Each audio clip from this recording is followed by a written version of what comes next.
இன்றைய 5 முக்கிய செய்திகள். பேரங்காடிகளுக்கு செல்லும் வாடிக்கையாளர்கள் இனி வெவ்வேறு நிறுவன பொருள்களின் விலைகளை ஒப்பிட்டு பார்த்து வாங்க முடியும். அதற்கான முன்னோடி திட்டம் முக்கிய பேரங்காடிகளில் அடுத்த மாதத்திலிருந்து ஆண்டிறுதி வரை சோதிக்கப்படுகிறது.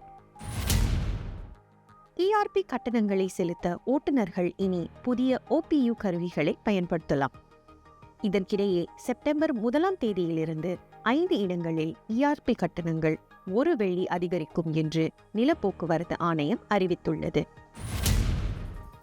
எலி தொல்லை தொடர்பில் இவ்வாண்டின் முற்பாதியில் வளாக உரிமையாளர்களுக்கு எதிராக கிட்டத்தட்ட 480 நடவடிக்கைகளை தேசிய சுற்றுப்புற வாரியம் எடுத்துள்ளது.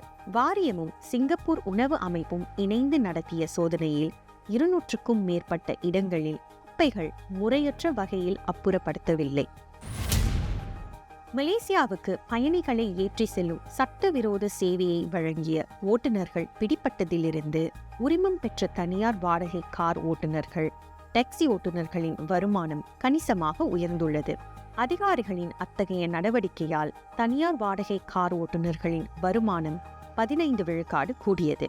டாக்ஸி ஓட்டுநர்களின் வருமானம் 30 விழுக்காடு கூடியது. குற்ற செயல்கள் மூலம் பெறப்பட்ட சொத்துகள் தொடர்பில் அனைத்துலக காவல்துறை உலகெங்கும் 80க்கும் மேற்பட்ட எச்சரிக்கைகளை விடுத்துள்ளது. திட்டமிடப்பட்ட போதைப்பொருள் கடத்தல், கொள்ளை, மோசடி சம்பவங்களுடன் தொடர்புடைய 479 மில்லியன் வெள்ளி பெறுமான சொத்துக்கள் குறித்த தகவல்கள் கோரப்பட்டன. இதுபோன்ற செய்திகளை உடனுக்குடன் தெரிந்து கொள்ள தொடர்ந்து தமிழ் முரசுடன் இணைந்திருங்கள். தமிழ் முரசுக்காக கீர்த்திகா ரவீந்திரன்.